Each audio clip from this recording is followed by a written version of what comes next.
These are my audiences.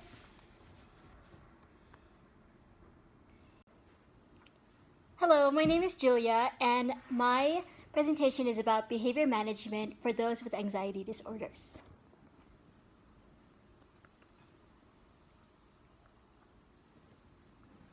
So, the statistics on anxiety disorders is that it affects approximately 40 million in the US. 18% are diagnosed, while 86% do not seek treatment. That's more than half. 8% of children experience anxiety while they are at school or at home. And for us ladies, 60% are more likely to be diagnosed than men.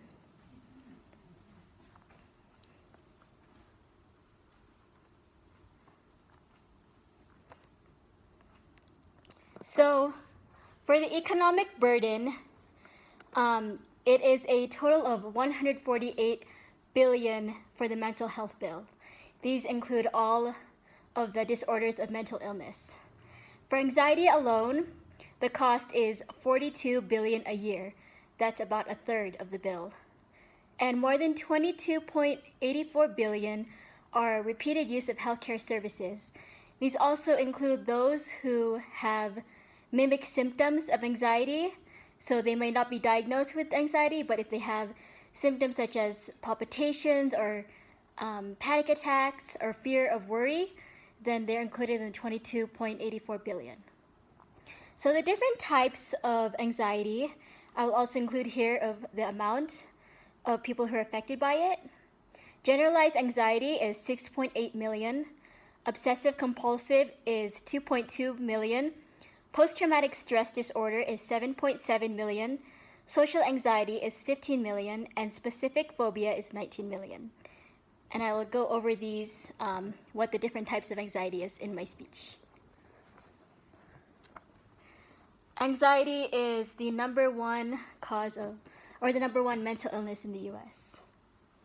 So what is mental illness?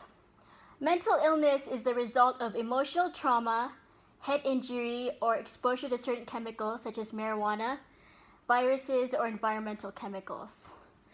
Included in this is also genetics, so it could be your parents, your uncle, it runs in the family, and also environmental factors affect this. So if you are in a place where there's a lot of construction or there's a lot of lead poisoning, that could also affect to cognitive behaviors and mental illness. So what are the symptoms? The symptoms are, it disrupts the patient's thinking, feeling, mood, ability to relate to others. And mostly, mental illness is a deviant, dysfunctional pattern of thought that interfere with activities of daily living. So when we say it's dysfunctional, that means that they can't work because of their mental illness, or they have too much worry to go out in the world, that they get paranoid, they can't take the bus, or they are not equipped to live in the daily world because there's too much stress on them. So working in the medical field, I've been in the medical field for about 4 or more years now, and I work with mental health clients. These clients, most of them have anxiety disorders, some schizophrenia, some bipolar. But what I've observed over the years is that these clients can be helped with the proper training of staff, and ways that us staff can help them are to calmly ask the resident how you can help, to listen to them, to try to attempt to solve what is upsetting them. So what is the trigger? Like, is it too much stimuli? So is there too much going on at one time? Would they rather be alone?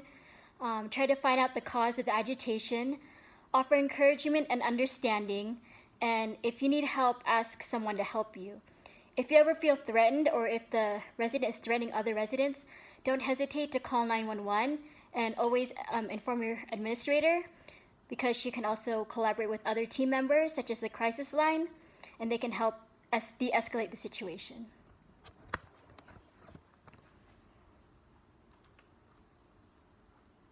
So the types of anxiety that I mentioned earlier are panic disorder, phobias, generalized anxiety disorder, social anxiety disorder, and obsessive compulsive disorder. So before, obsessive compulsive was part of the just anxiety in general. Now it's so many people are affected by it that it's its own category. So panic disorders are characterized by panic attacks. These are often mistaken for a heart attack. And phobias are fear. It's kind of like an irrational fear to a certain object or situation. So let's say someone drowned previously. Whenever they're near a body of water, instead of going towards the body of water because of their fear, they'll stay away from it. So this can affect their social life, because like if your family has a swimming party, or if there's any object that is near the person, they will tend to avoid it, and that causes their activities of daily living. There's also a generalized anxiety disorder, and this is exaggerated worrying about life, everyday life. And the thing with generalized anxiety is they don't even know what triggers it, they don't know what causes it, so they can't even control their behaviors. And it's difficult for them to focus or do daily tasks. Social anxiety disorder causes fear, often driven by irrational worries or about social humiliation. So let's say they're afraid to make the wrong statement, they're afraid to give a speech because they might say something wrong, they're afraid to make any comment because they're fear of being socially humiliated. Obsessive compulsive is repetitive, unwanted, intrusive thoughts, and these are irrational, and these causes urges to do certain actions. So it's a thought that becomes an obsession, and an action becomes a compulsion. So it's like, I need to check the stove every 20 seconds, otherwise my house is going to burn down. So that thought of my house is going to burn down causes them to go check the stove every 20 minutes, even though it's not rational. So some examples are anxiety is observed like someone drowned in the pool, like I mentioned earlier.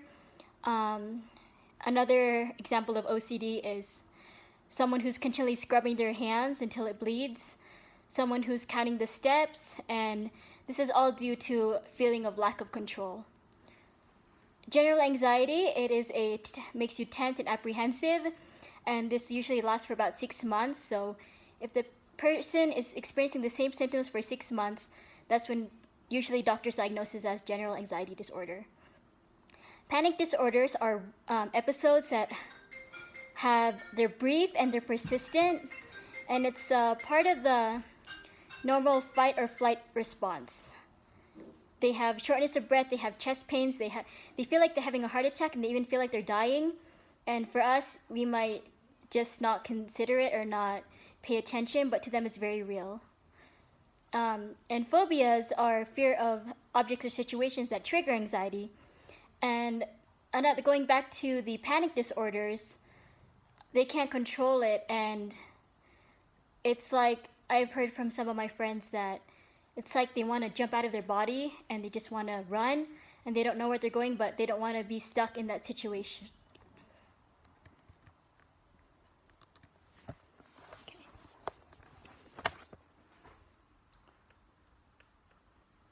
So to our main topic, let's discuss about behavior management. So behaviors are an unmet need, and this is also a means of communication. It is used to avoid or get something. It is not necessarily a behavior to annoy other people, but it is more a controlled behavior for themselves. Because they cannot control their own behavior, they try to control other people. And now we have discussed behavior management, let's discuss some interventions.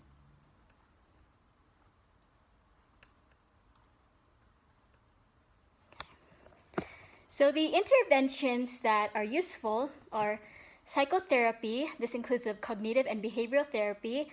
It's a part of the mental health treatment, so every patient is different, and we have a care plan designed for each resident.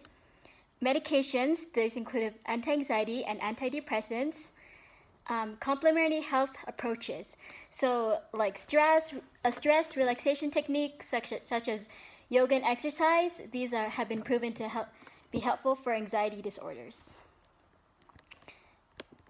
Do you know of any other interventions that have helped you?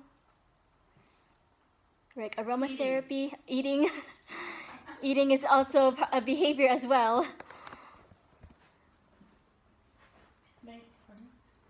So the conclusion is, what I want to bring out of this topic is that anxiety disorders are a serious condition and thus affects 40 million adults in the US. It is a medical condition that disrupts a person's thinking, feeling, mood, and ability to relate to others and daily functioning. Behavior is communication, and it is behavioral interventions.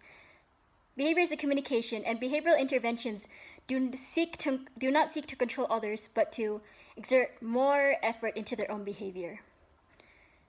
And if someone is experiencing anxiety, they should seek help for symptoms because these do affect their daily functioning, and it is a serious condition that should get help right away.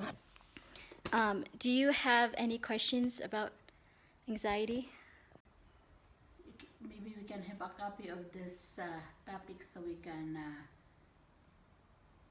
learn more about the mental illness in America. Yes. Do you have any questions? My question is the Can cause. help you. Yeah, The cause? the cause. So most causes are related to the genetics is one, also the medications, also the environment. So environment such as stress, if you feel tense.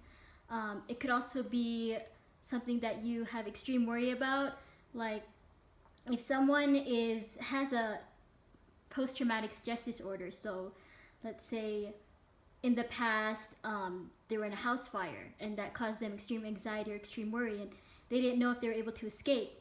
So whenever they try to avoid that fear, so like for obsessive compulsive, they try to check the stove. For anxiety, they just try to avoid being in the situation. So it's something that they try to avoid. They can't necessarily control it, but most of it is just fear of losing control, and nobody wants to lose control, so they end up having anxiety. And even people actually get anxiety because of their anxiety. So like for people with panic attacks, they think, oh no, I feel like I'm getting another panic attack. They can feel their heart racing and they have shortness of breath, so they'll try to avoid or they'll try to worry about having another panic attack. Other questions? Yeah, where do you get your statistics from? Yes, so I get my statistics from the NAMI, N-A-M-I.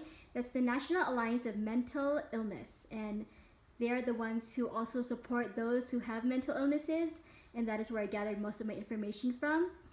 This information was dated March 2016, and upon further research, it has increased to 50 billion, so even more of those are affected with anxiety.